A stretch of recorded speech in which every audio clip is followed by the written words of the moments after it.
Hello everyone, चलिए शुरू करते हैं अब हमारा नेक्स्ट टॉपिक फिनोलिक कंपाउंड्स।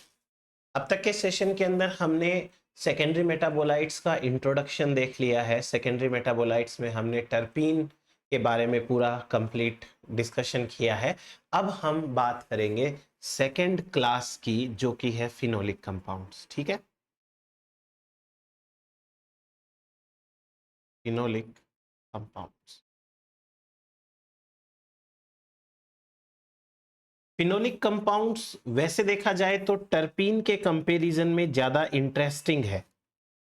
ज्यादा इंटरेस्टिंग वो किस तरीके से है, अपन बात करेंगे उसके बारे में। सबसे पहले अपन फिनोलिक कंपाउंड्स की जनरल प्रॉपर्टीज के बारे में बात करते हैं। जितने भी फिनोलिक कंपाउंड्स होते हैं, इन फिनोलिक कंपाउंड्स के अंदर एक एरोमेटिक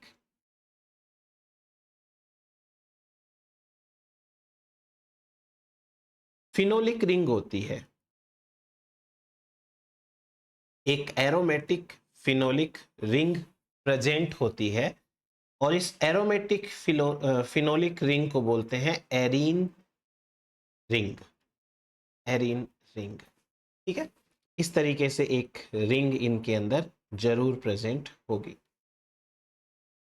इस रिंग के ऊपर एक OH ग्रुप भी जरूर प्रेजेंट होता है और ये जो OH ग्रुप है, इट इज मोर एसिडिक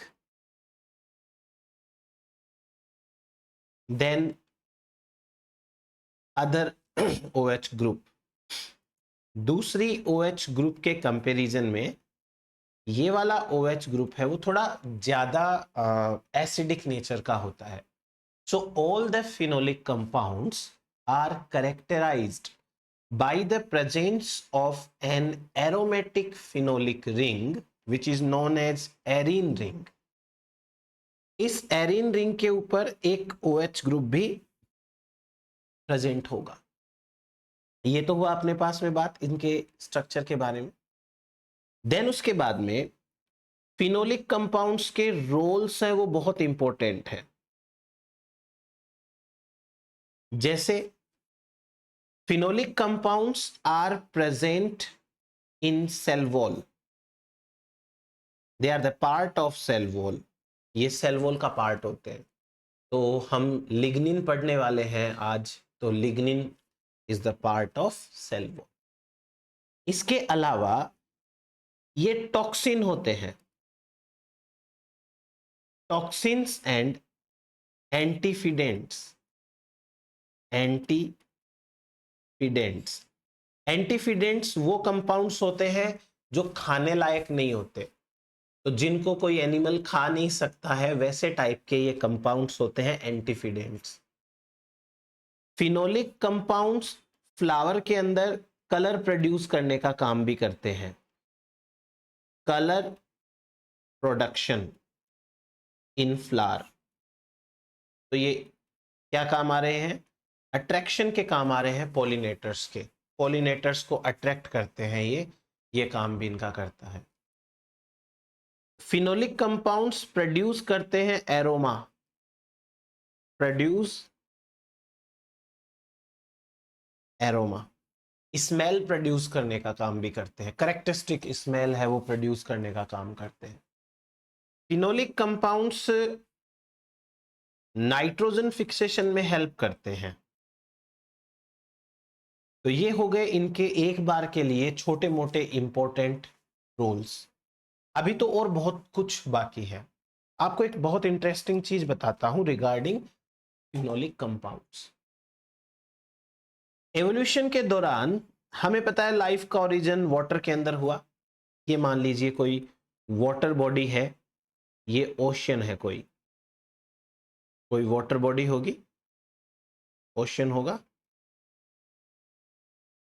और इस ओशन के बाहर का ये जो एरिया है वो है टेरिस्ट्रियल एरिया।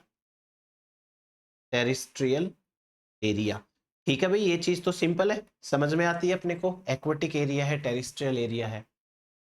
अब जो प्लांट्स का ट्रांजिशन हुआ from water body to terrestrial area, plants पहले पानी में उगते थे, उसके बाद में टेरिस्ट्रियल हैबिटाट के अंदर आने लग गए हैं, वो टेरिस्ट्रियल हैबिटाट में उगते हैं। तो जब प्लांट्स वाटर हैबिटाट से निकल करके टेरिस्ट्रियल हैबिटाट के अंदर गए तो उनको बेसिकली 4 प्रॉब्लम्स का सामना करना पड़ा, और उन चारों प्रॉब्लम का सॉल्यूशन फिनोलिक कंपाउंड से निकलता है। जैसे मैं आपको एक एक करके बताता हूं। फर्स्ट ऑफ ऑल, वाटर से जब टेरिस्ट्रियल एरिया के अंदर जाएंगे तो एक सबसे बड़ी प्रॉब्लम आएगी, water problem. Water problem, plant की बॉडी को वाटर प्रोवाइड कैसे होगा? वाटर प्रोवाइड कराने के लिए प्लांट को रूट्स बनानी पड़ेगी। रूट से वाटर एब्जॉर्ब तो हो जाएगा, लेकिन इस प्लांट के हाइट तक वाटर कैसे जाएगा? वहां तक वाटर पहुंचाने के लिए प्लांट को मैकेनिकल सपोर्ट की जरूरत पड़ती है, और वह मैकेनिकल सपोर्ट कौन प्रोवाइड कराता है? लिग्निन। तो प्लांट की बॉडी के अंदर मैकेनिकल सपोर्ट है, वो लिग्निन प्रोवाइड कराएगा। तो वाटर प्रॉब्लम का सॉल्यूशन लिग्निन ने निकाला। और बात करते हैं अपन, जब प्लांट्स एक्वेटिक हैबिटाट से निकल करके टेरिस्ट्रियल हैबिटाट में आए तो दूसरी प्रॉब्लम आई पॉलिनेशन की। पॉलिनेशन, एक्वेटिक हैबिटाट के अंदर तो सिंपल क्या है, गैमिट्स बनाने हैं और उन गैमिट्स को पानी में छोड़ देना है। रेंडमली वो गैमिट्स है बाई चांस फिनोमिनन से एक दूसरे के साथ में फ्यूज हो जाएंगे, फर्टिलाइज हो जाएंगे। लेकिन टेरिस्ट्रियल हैबिटाट में आने के बाद में पोलन ग्रेन को स्टिग्मा तक सही तरीके से पहुंचाना जरूरी है, इसलिए पॉलिनेटर्स की जरूरत पड़ी। पॉलिनेटर्स को अट्रैक्ट करने के लिए डिफरेंट टाइप के फ्लेवोन्स होते हैं, वो जिम्मेदार होते हैं। दीज आर कलरफुल, ये अट्रैक्ट करते हैं। तो दूसरी जो समस्या थी उसका समाधान भी निकाला फिनोलिक कंपाउंड्स ने। अब बात करते हैं तीसरी प्रॉब्लम की। तीसरी प्रॉब्लम है high temperature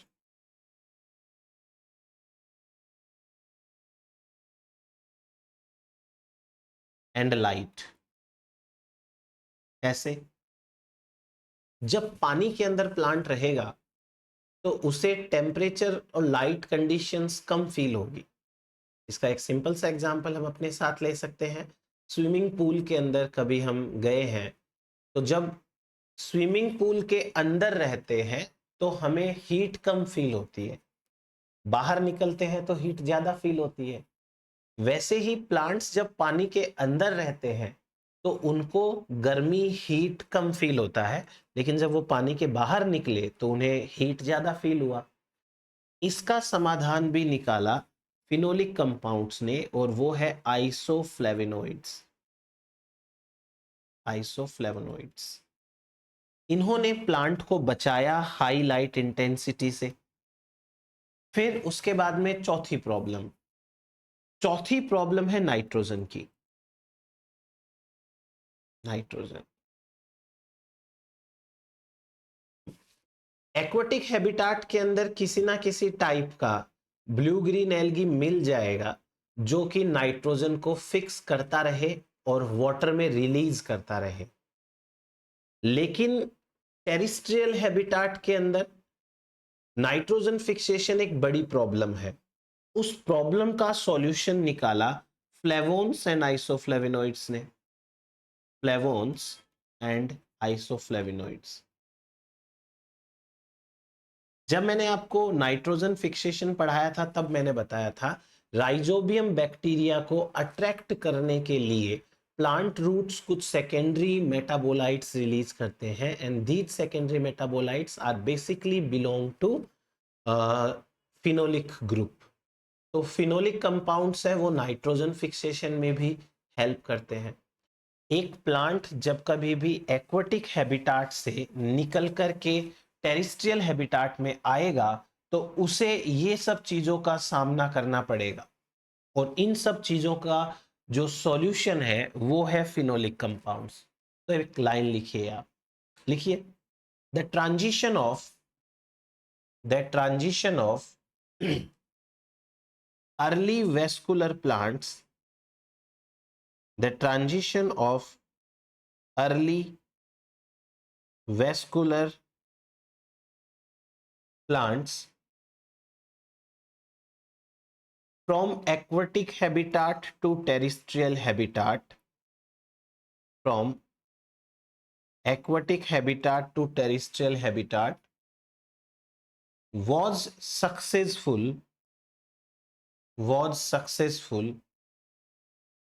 because of the development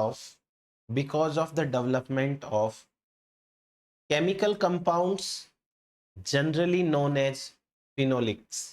जो फिनोलिक्स होते हैं उन्हीं के कारण जो है वो संभव हो पाया। अब बात करते हैं एक छोटे से पॉइंट की, उसके बाद में अपन डिस्कशन करेंगे इनके बायोसिंथेसिस के बारे में।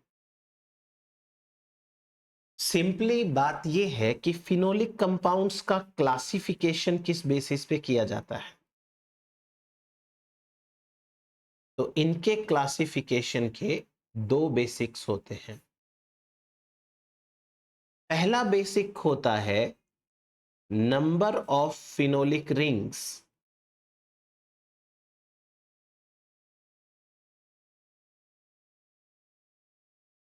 In the compound.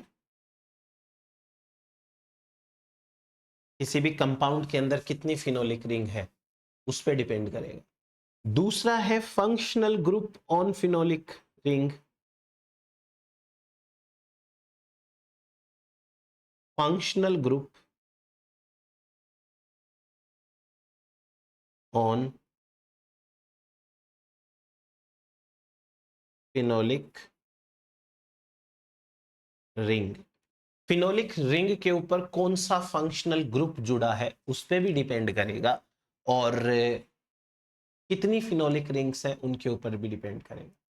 एक छोटी सी इंफॉर्मेशन और भी है कि प्लांट बॉडी के अंदर जितना ऑर्गेनिक मैटर है, प्लांट ऑर्गेनिक मैटर, उसका 40% फिनोलिक कंपाउंड्स होते हैं। फिनोलिक कंपाउंड, और इस 40% में भी मैक्सिमम कौन होता है?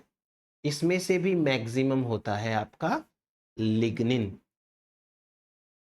तो ये हुआ हमारे पास में एक सिंपल सा प्लांट के ऑर्गेनिक मैटर के बारे में।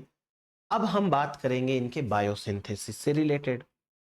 तो फिनोलिक कंपाउंड्स का जो बायोसिंथेसिस है,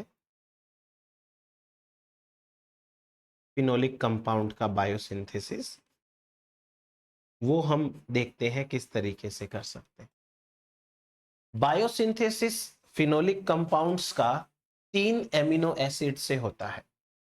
3 एरोमेटिक अमाइनो एसिड्स है, L phenyl alanine, L tyrosine and L tryptophan. पता है सबको? ये 3 एरोमेटिक एमिनो एसिड्स हैं जो कि मेन कंपोनेंट्स होते हैं फिनोलिक कंपाउंड्स बनाने के लिए। इन 3 में से भी मेन तो है एल फिनाइल एलानिन। तो सबसे पहले हमें ये तीनों अमाइनो एसिड बनाने पड़ेंगे, उसके बाद आगे की प्रोसेस चलेगी ना। तो इन तीनों अमाइनो एसिड को बनाने के लिए एक पाथवे इस्तेमाल होता है जिसका नाम है सिकिमिक एसिड पाथवे। इसको सिकिमिक एसिड पाथवे बोल सकते हैं, सिकिमेट पाथवे बोल सकते हैं, कुछ भी बोल सकते हैं अपन, नाम में कोई दिक्कत नहीं है। तो सिकिमिक एसिड पाथवे है, पहले ये बनता है, मतलब ये चलता है। सिकिमिक एसिड पाथवे से जब ये तीनों अमीनो एसिड चल जाते हैं, बन जाते हैं, तो मेनली फिनाइल एलानिन से अब नेक्स्ट एक छोटा सा 3-4 स्टेप का पाथवे चलेगा। इसे कहते हैं core pathway. Core pathway. Core pathway चलने के बाद में 2 पाथवेज पॉसिबल हैं। ये तो किससे चलेगा, फिनाइल एलानिन से। फिनाइल एलानिन से चलेगा कोर पाथवे, और कोर पाथवे चलने के बाद में जो दो पाथवे हैं उनमें से एक का नाम है फिनाइल प्रोपेनॉइड पाथवे। ठीक है, अगर मैं इस पाथवे को शॉर्ट में पीपी लिख दूंगा तो आप आगे समझ जाइएगा, फिनाइल प्रोपेनॉइड पाथवे। दूसरा पाथवे चलता है, वो चलता है फिनाइल प्रोपेनॉइड एसीटेट पाथवे। इसको अपन ऐसे लिख देंगे पीपीए, ताकि इतना लंबा नाम हमको बार बार ना लिखना पड़े। इस पाथवे का नाम रहेगा पीपीए पाथवे। इस पीपीए पाथवे का एक और नाम है, इस पाथवे को हम कहते हैं मेलोनिक एसिड पाथवे। जी हाँ, मेलोनिक एसिड पाथवे। ये तो बात हो गई कि ये दो टाइप के पाथवे चलते हैं। अब मेन बात ये है कि इन पाथवे से बनते क्या है। तो जो फिनाइल प्रोपेनॉइड पाथवे है, पीपी पाथवे हमारा, उससे बनते हैं लिग्निन, इससे बनता है लिग्नान, इससे बनता है कोमेरिन। लिग्निन बनता है, लिग्नान बनता है, कोमेरिन बनता है। और जो दूसरा पाथवे है फिनाइल प्रोपेनॉइड एसीटेट पाथवे, इस पाथवे से बनता है फ्लेवोनोइड्स, आइसोफ्लेवोनोइड्स, ये सब चीजें, फ्लेवोनोइड्स, आइसोफ्लेवोनोइड्स,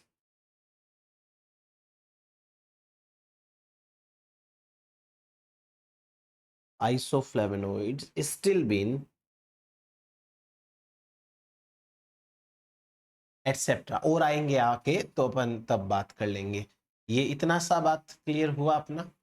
अभी अपन सबसे पहले चर्चा करते हैं सिकिमिक एसिड पाथवे के ऊपर।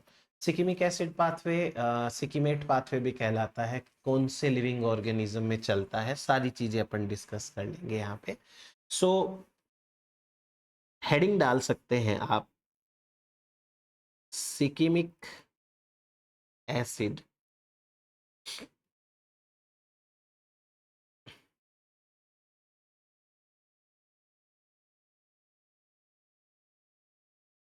पाथवे। पहले तो अपन सिकिमिक एसिड पाथवे की वैसे ओवरऑल चर्चा कर लेते हैं, क्या होता है, कैसे होता है, क्यों होता है। उसके बाद में बात करेंगे कि चलता कैसे है। सिकिमिक एसिड पाथवे है, it is a 7 step pathway. 7 step pathway, important है ये point, it is a 7 step pathway. Shikimic acid pathway किस में चलता है, सिकिमिक एसिड पाथवे चलता है बैक्टीरिया के अंदर। ठीक है भाई, बैक्टीरिया में। अच्छा, ये पता है ना सिकिमिक एसिड पाथवे से क्या बनेगा, फिनाइल एलानिन बनेगा, टायरोसिन बनेगा एंड ट्रिप्टोफैन बनेगा। ठीक है, ये 3 एरोमेटिक अमाइनो एसिड बनाने का ये पाथवे होता है, तो ये अपन बात करेंगे। बैक्टीरिया के अंदर चलता है, आर्की बैक्टीरिया में चलता है, आर्की बैक्टीरिया, आर्की बैक्टीरिया इसमें भी चलता है। बैक्टीरिया में चलेगा, आर्की बैक्टीरिया में चलेगा, फंजाई में भी चलेगा ये, इसमें एल्गी है, एल्गी में भी चलेगा। ये चलता है प्रोटोजोन्स के अंदर भी, कुछ में, प्रोटोजोन्स में। ये चलता है प्लांट्स के अंदर भी। इन सभी लिविंग ऑर्गेनिज्म के अंदर ये पाथवेज चलते हैं। क्लियर। अब ये जो पाथवे है, it is not found in any animal, not found in animals including humans, है ना, इसमें एनिमल्स में ह्यूमन भी आ। आप लोगों को यह भी पता होना चाहिए कि जो कंपाउंड हमारी बॉडी में नहीं बन सकता, वह कंपाउंड हमारे लिए इसेंशियल होता है। यानी जो हमें बाहर से लेना पड़े, जो हमारी बॉडी के अंदर नहीं बनता, वो इसेंशियल होता है। इसलिए ये जो सिकिमिक एसिड पाथवे के 3 प्रोडक्ट्स हैं, ये हमारी बॉडी में नहीं बनते। दैट इज वाई एनिमल्स के अंदर phenylalanine, tyrosine and tryptophan are essential. ये तीनों के तीनों इसेंशियल है। क्यों इसेंशियल है? Because they are not produced in animals. चलिए आगे और बात करते हैं। अब उसके बाद में बैक्टीरिया में और आपका फंजाई में, बैक्टीरिया मान लो फंजाई है और आर की बैक्टीरिया को भी इंक्लूड कर लो, कोई दिक्कत नहीं है। इन तीनों के अंदर ये पाथवे चलता है साइटोसोल के अंदर। This pathway occurs in cytosol in these organisms. और जो प्लांट्स हैं इनके अंदर ये पाथवे चलता है प्लास्टिड्स के अंदर। प्लास्टिड में ये पाथवे चलेगा। तो ये तो हो गई अपनी बात कि ये पाथवे कहाँ चलता है। अब अपन प्रॉपर तरीके से बात करते हैं कि ये पाथवे क्या होता है। ओके, इस पाथवे की शुरुआत करने के लिए हमें 2 और पाथवे की हेल्प लेनी पड़ती है। एक पाथवे है पेंटोज फॉस्फेट पाथवे। इस पाथवे का एक प्रोडक्ट है, इसका नाम है एरिथ्रोज 4 फॉस्फेट। एरिथ्रोज 4 फॉस्फेट, ठीक है। दूसरा जो पाथवे है वो पाथवे है ग्लाइकोलाइसिस। पेंटोज फॉस्फेट पाथवे और ग्लाइकोलाइसिस दोनों ही पाथवे साइटोसोल में चलते हैं। ग्लाइकोलाइसिस का एक प्रोडक्ट है जिसका नाम है phosphoenol pyruvate. Phosphoenol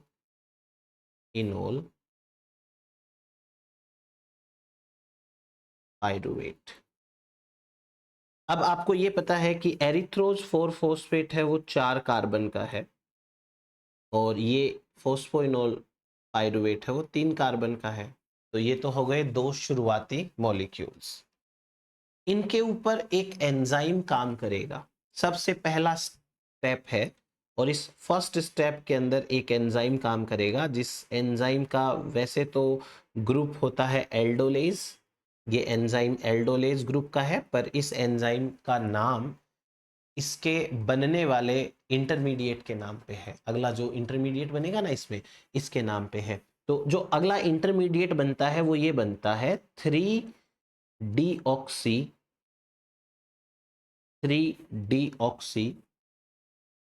D एराबिनो हैप्टुलो sonnet 7 phosphate. ये इसका नाम है जो अगला बनेगा, 3 डीऑक्सी डी एराबिनो हैप्टुलोसोनेट 7 फॉस्फेट। तो जो एंजाइम यहां पे काम करेगा उस एंजाइम का नाम होगा D A H P synthase. ये एंजाइम, इस एंजाइम को कहते हैं एल्डोलेज। ये एक एल्डोलेज एल्डोलेज ग्रुप का है, तो ये एल्डोलेज एंजाइम है, ठीक है। इस इंटरमीडिएट पर एक और एंजाइम काम करेगा और इस एंजाइम के काम करने से बनेगा 3 डिहाइड्रो क्विनेट।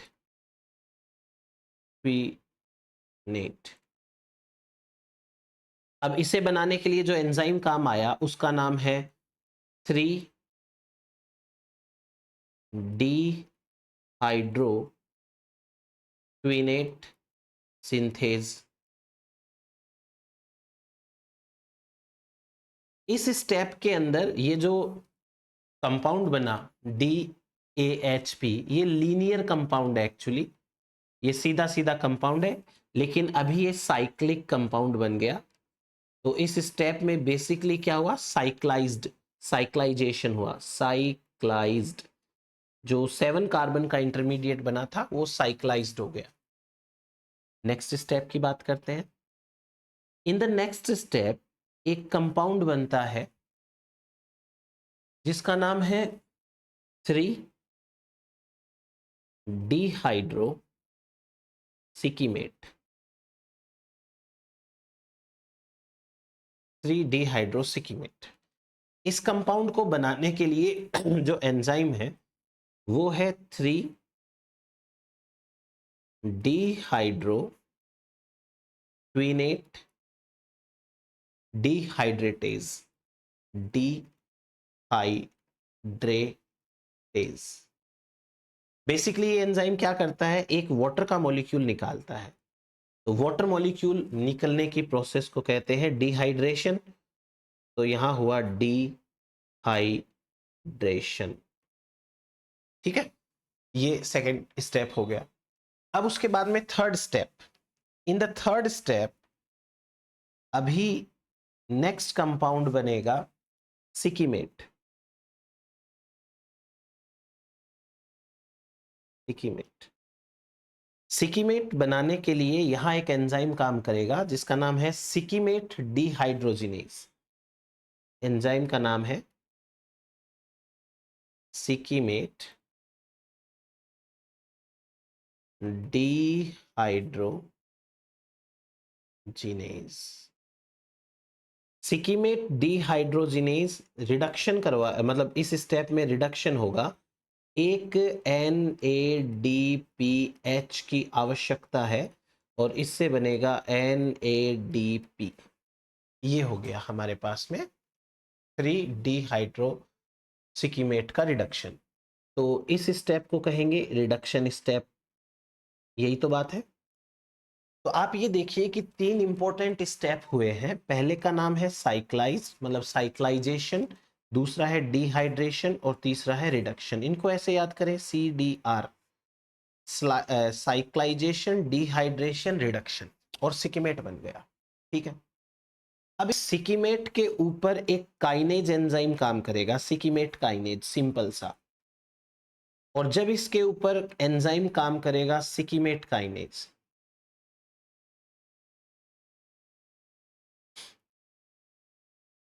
तो सिकीमेट काइनेज के काम करने से यहां पर नेक्स्ट कंपाउंड बनता है, उसका नाम है सिकीमेट 3-फॉस्फेट।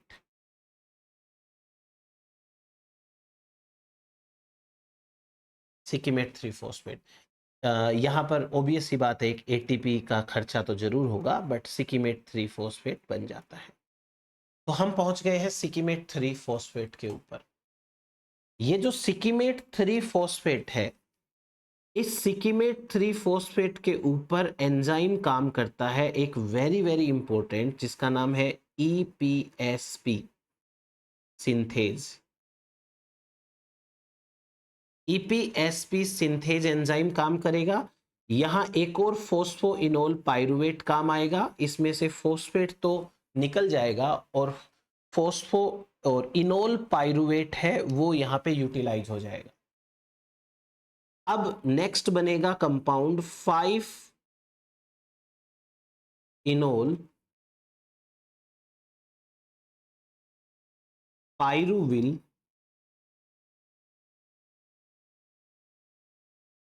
सिकीमेट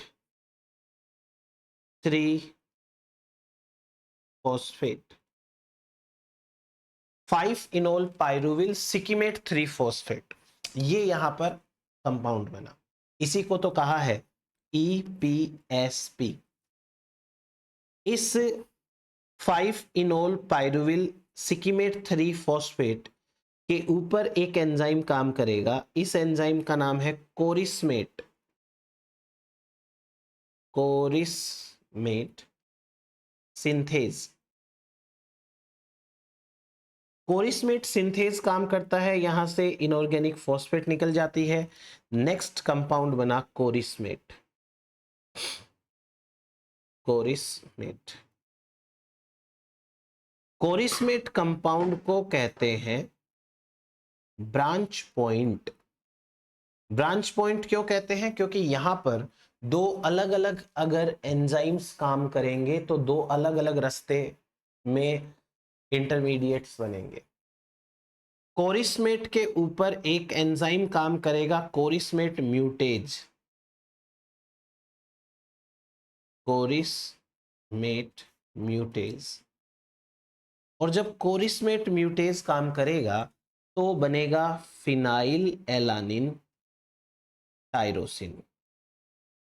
ये दो बनेंगे। जब कोरिस्मेट के ऊपर एक एंजाइम काम करेगा जिसका नाम है एंथ्रानिलेट सिंथेज, तो पहले तो बनता है एंथ्रानिलेट,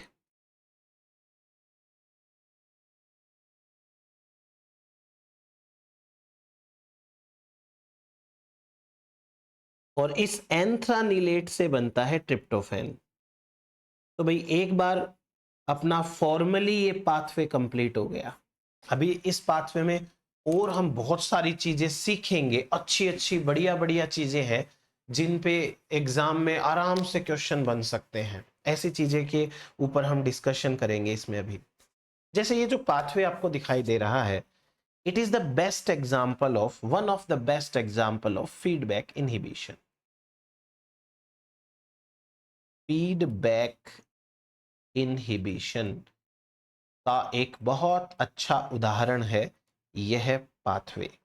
कैसे देखो, यदि इस पाथवे के दौरान फिनाइल एलानिन एंड टायरोसिन की कॉन्सेंट्रेशन बढ़ जाए, कि भाई फिनाइल एलानिन टायरोसिन सेल में ऑलरेडी ज्यादा है, वो नहीं चाहिए सेल में, तो फिनाइल एलानिन एंड टायरोसिन मिलकर के अपने इस एंजाइम को इनहिबिट कर देंगे, सो दैट ये एंजाइम तो काम ना करे लेकिन ट्रिप्टोफान वाली साइड में काम चलता रहे।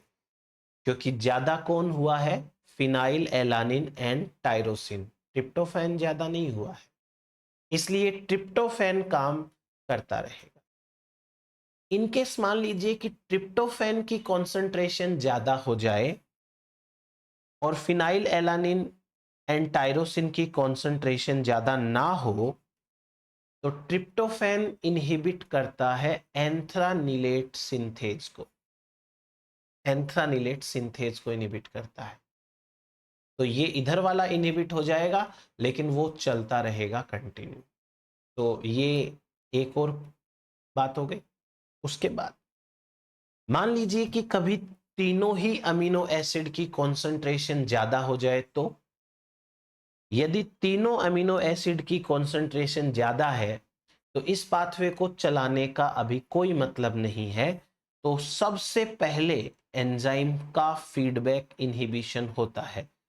Tryptophan, tyrosine and phenyl alanine तीनों मिलकर के इसे इनहिबिट कर देते हैं। तो आगे कोई स्टेप होगा ही नहीं, क्यों फालतू में इतना लंबा पाथवे चलाना है। So whenever the concentration of these three amino acids increase, they would inhibit DAHP, the very first enzyme of this pathway. Clear है? एक चीज तो ये हो गई हमारे पास। अब अपन पढ़ते हैं एक और चीज। ये जो DAHP सिंथेज है, ये दो टाइप के एंजाइम्स होते हैं। DAHP सिंथेज, तो अभी शॉर्ट में लिखते हैं। ये दो टाइप के एंजाइम होते हैं, एक तो है DAHPS1 और एक है DAHPS2। ये जो DAHPS2 है, इसका कॉन्स्टिट्यूटिव एक्सप्रेशन होता है कॉन्स्टिट्यूटिव एक्सप्रेशन। कॉन्स्टिट्यूटिव एक्सप्रेशन का मतलब क्या है कि चाहे इसकी जरूरत हो या इसकी जरूरत ना हो, ये हमेशा बनता रहेगा। चाहे आवश्यकता हो या ना हो, ये हमेशा बनता रहता है। लेकिन जो DAHPS है, ये ऐसे नहीं बनता। ये बनता है स्पेशल सर्कमस्टांसेस के अंदर। लाइक जब प्लांट को कोई घाव हो जाता है, वुंड हो जाता है, या फिर प्लांट को कोई पैथोजन इन्फेक्शन होता है, पैथोजन इन्फेक्शन, उस दौरान ये एंजाइम है वो बन जाते हैं। ठीक है, अब तो एक तो बात ये हो गई।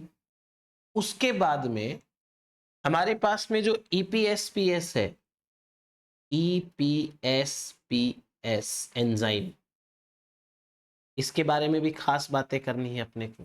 फर्स्ट ऑफ ऑल, ये जो EPSPS एंजाइम है, ये रहा अपना, इसमें यहाँ पे EPSP सिंथेज एंजाइम। इसका एक पोटेंट इनहिबिटर होता है, सब लोगों ने पढ़ा होगा। इसके इनहिबिटर का नाम है ग्लाइफोसेट। ग्लाइफोसेट, इसे कहते हैं राउंड अप। बेसिकली एक हर्बिसाइड होता है राउंड अप या ग्लाइफोसेट। तो जब हम हमारे खेत में मान लीजिए कि बहुत सारे वीड्स ग्रो कर रहे हैं, और यदि इन वीड्स के ऊपर हम ये राउंड अप डाल देंगे, तो ये वीड्स में EPSP सिंथेज एंजाइम को इनिबिट कर देगा। तो वीड्स में ये 3 अमीनो एसिड नहीं बनेंगे, वीड की डेथ हो जाएगी। लेकिन ये केमिकल तो हमारे जो काम के प्लांट्स हैं उनके ऊपर भी सेम इफेक्ट डालेगा। तो हमारे जो काम के प्लांट्स हैं वो भी मर जाएंगे। तो हमें आवश्यकता है कि क्यों ना हमारे जो क्रॉप प्लांट्स हैं वो ग्लाइफोसेट रेजिस्टेंट होने चाहिए। तो उसके लिए एक चीज बताता हूं आपको मैं। EPSP जो एंजाइम है, यह एंजाइम 2 क्लास का होता है, मतलब इसकी 2 क्लासेस होती हैं। EPSPS क्लास 1 और दूसरा होता है EPSPS क्लास 2। 2 क्लासेस होती है इसकी। ये जो क्लास 1 है, ये क्लास 1 पाई जाती है ऑल प्लांट्स,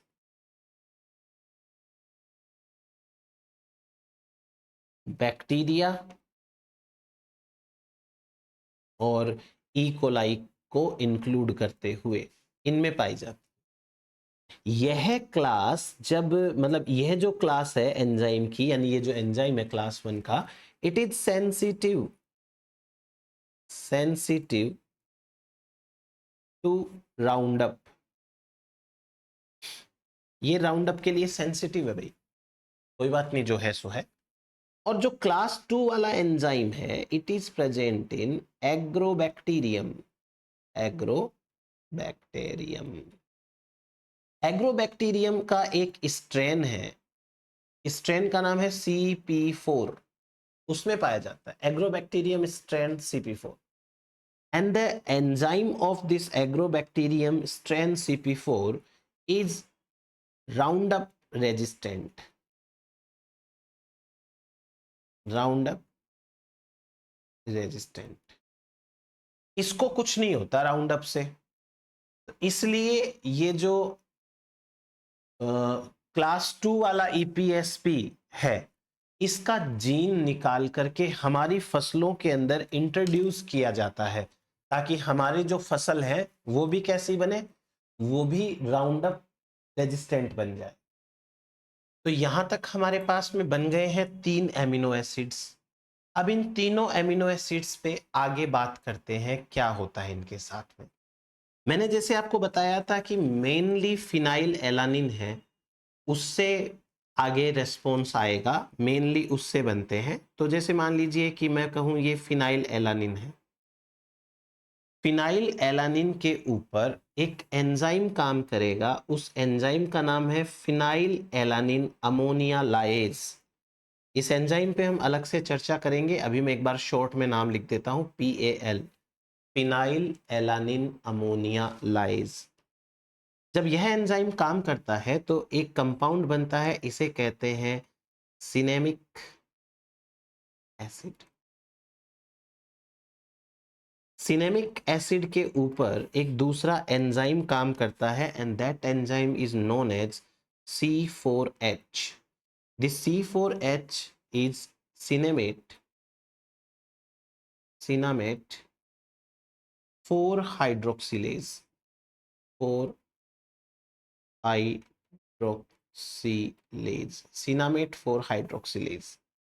जब ये एंजाइम अपना काम कर देता है तो सिनेमिक एसिड कन्वर्ट हो जाता है पैरा कोमेरिक एसिड, कोमेरिक एसिड के अंदर। जब पैरा कोमेरिक एसिड बन जाता है तो इसके ऊपर एक एंजाइम काम करता है and that enzyme is known as 4CL। 4CL is known as coumarate ligase. Coumarate ligase नाम का ये एंजाइम है, ये इसके ऊपर काम करेगा पैराकोमेरिक एसिड पे। पैराकोमेरिक एसिड के ऊपर जब ये काम करेगा तो बनेगा फाइनली 4 कोमेराइल को एंजाइम में, 4 कोमेराइल को एंजाइम। ठीक है, फिनाइल एलानिन से लेकर के यहां तक के जो स्टेप्स हैं, these steps are known as core pathway. ये है कोर पाथवे। ठीक है भाई, core pathway.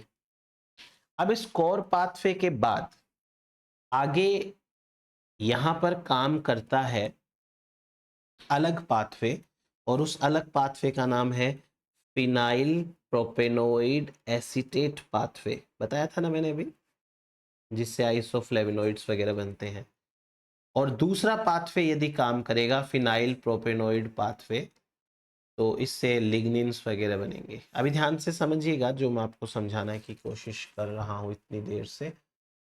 Phenyl propanoid acetate pathway जो है, ये पाथवे से बेसिकली बनता है 6 कार्बन का, 3 कार्बन का, 6 कार्बन का एक जुड़ा हुआ स्ट्रक्चर।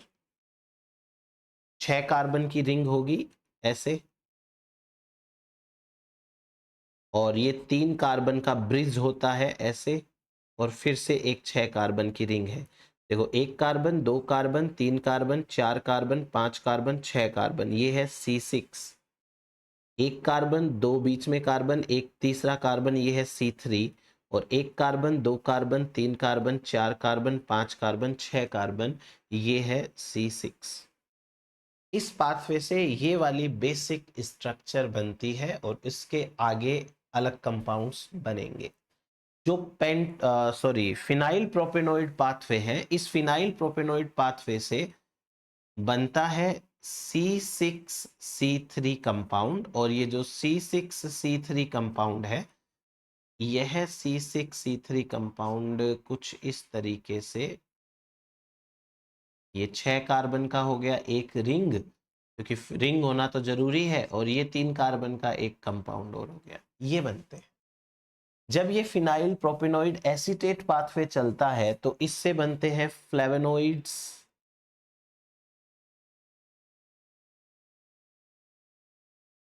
आइसोफ्लेवोनोइड्स, और बनता है स्टिल्बिन। जब ये दूसरा पाथवे चलता है इधर वाला, तो इससे बनते हैं लिग्नान्स, लिग्निन्स और कोमेरिन्स। ठीक है, ये बन जाते हैं। तो ये एक कोर पाथवे है, उसके बाद में 2 पाथवेज और चलते हैं। ठीक, अब अपन बात करते हैं एक बार उस एंजाइम के बारे में, phenyl alanine ammonia lies, very important enzyme, PAL। इसका नाम है फिनाइल एलानिन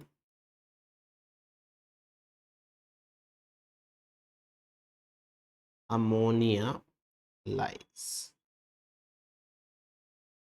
ठीक है, फिनाइल एलानिन अमोनिया लाइज। ये एंजाइम एंट्री पॉइंट है फिनोलिक कंपाउंड्स का। एंट्री पॉइंट का मतलब क्या हो गया, यदि इस एंजाइम ने काम किया, यदि इस एंजाइम ने काम किया तो पक्का अब फिनोलिक कंपाउंड्स बनेंगे। इसलिए इस एंजाइम को कहते हैं entry point enzyme, entry point enzyme of phenolic compounds, phenolic compounds, ठीक है, एंट्री पॉइंट एंजाइम है ये। उसके बाद में यह एंजाइम बेसिकली बिलोंग करता है, it belongs to histidine ammonia lies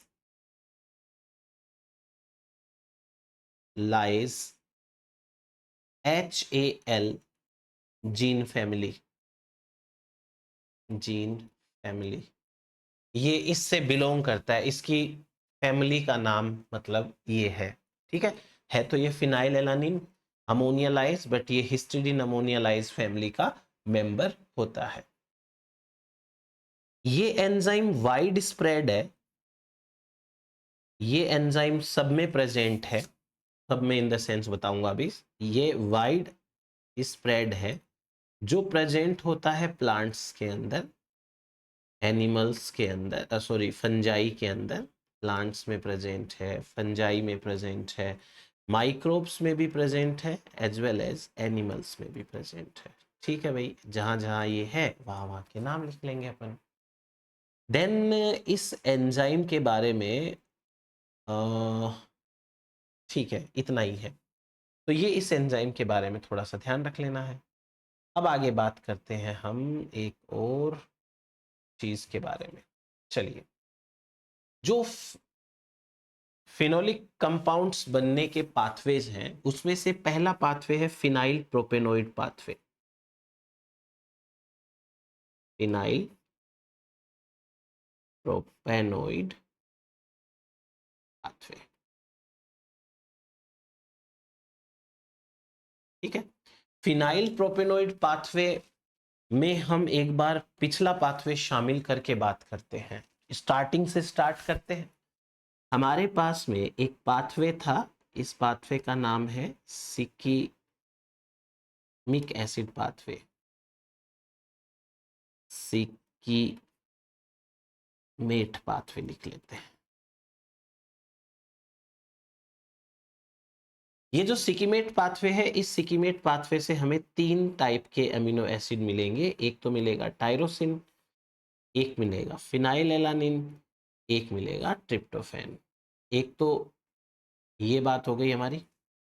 फिर आगे बात करते हैं, ये जो ट्रिप्टोफैन है, इस ट्रिप्टोफैन से या तो बनता है एल्केलॉइड जो है नाइट्रोजन कंटेनिंग कंपाउंड, या बनता है इससे indole acetic acid, auxin hormone.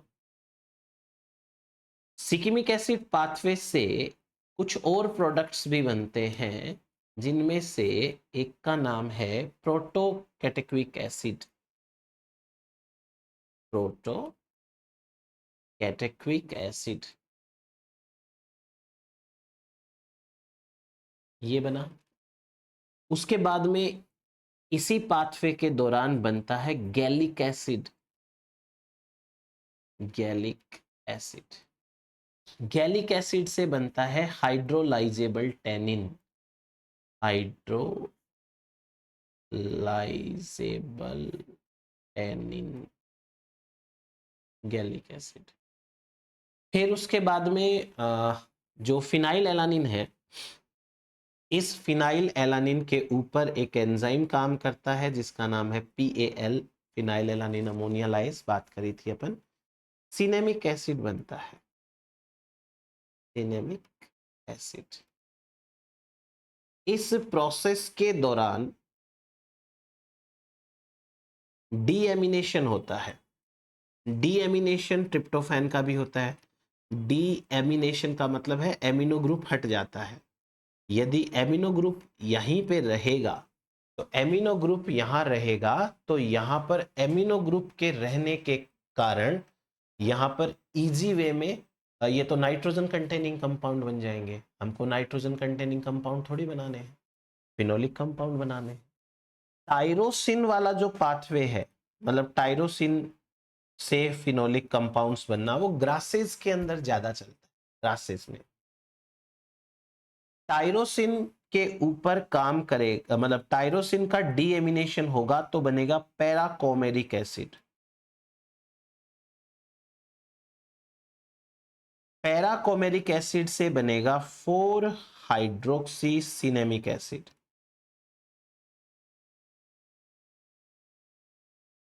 और फिनाइल एलानिन से बनेगा पहले सिनेमिक एसिड, उसके बाद बनेगा पैराकोमेरिक एसिड। उल्टा है, पैराकोमेरिक एसिड। दोनों मतलब उल्टे बन रहे हैं।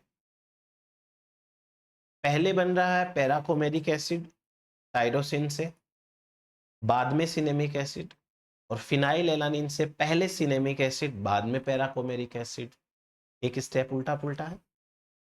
सिनेमिक एसिड जो होता है, इस सिनेमिक एसिड से बनते हैं फ्लेवोनोइड्स,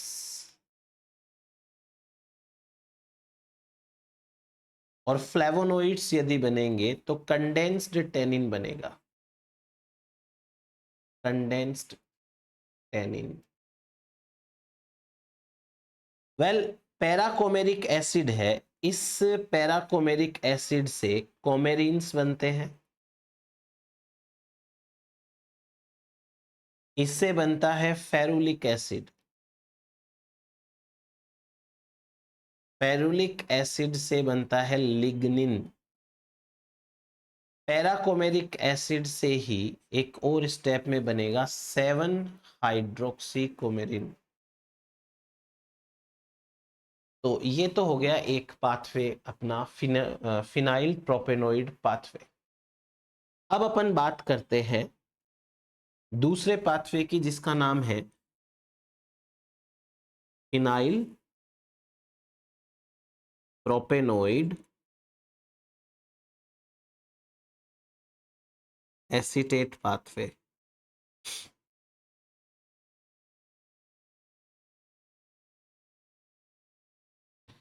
इसे कहते हैं मेलोनिक एसिड पाथवे।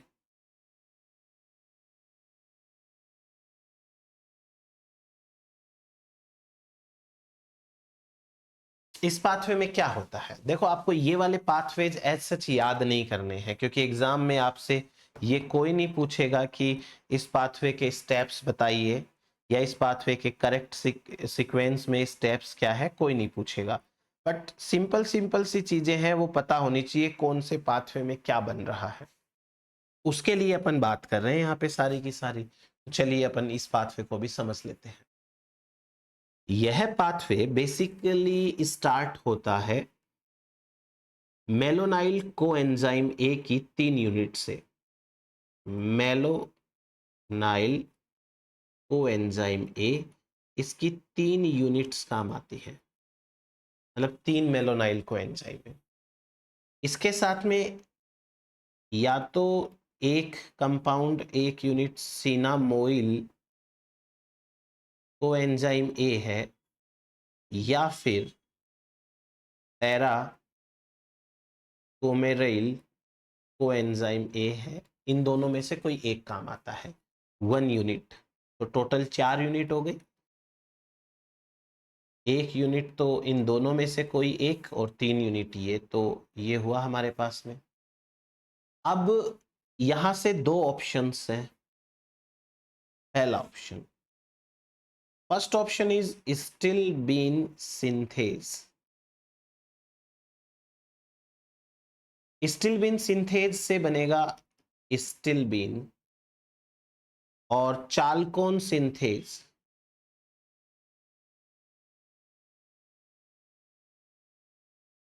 से बनेगा naringenin chalcone. Naringenin chalcone. Still naringenin chalcone है, इसका ही दूसरा नाम है टेट्रा हाइड्रोक्सी चालकोन। मतलब ये थोड़ा सा बोरिंग पार्ट चल रहा है मुझे पता है, पर ये पढ़ना पड़ेगा, कोई ऑप्शन है नहीं अपने पास में। इस पे एक एंजाइम काम करेगा जिसका नाम है चालकोन सिंथेज, सॉरी चालकोन आइसोमेरेज। और चालकोन आइसोमेरेज काम करेगा तो बनेगा नेरिंजेनिन। नेरिंजेनिन है वो एक टाइप का फ्लेवोन होता है। नेरिंजेनिन से आगे क्या क्या बन सकता है, इनसे आगे बनेंगे फ्लेवोन, इनसे आगे बनेंगे क्यूरसिटिन, इनसे आगे बनेगा जेनिस्टिन, इससे बनेगा एंथोसाइनिन। बस आप ये याद रखें एक बार के लिए, इतना ये बन जाता है। तो यहां तक तो हमारी बात हुई regarding phenolic compounds, introduction and biosynthesis. अगले लेक्चर के अंदर हम पढ़ेंगे फिनोलिक कंपाउंड्स के एग्जाम्पल्स, उनके फंक्शंस। तब तक आप बाकी जो पढ़ाया है वो पढ़ते रहो, हो सके तो अपने फ्रेंड्स के साथ में शेयर कर दो ताकि वो भी देख सके। Thank you.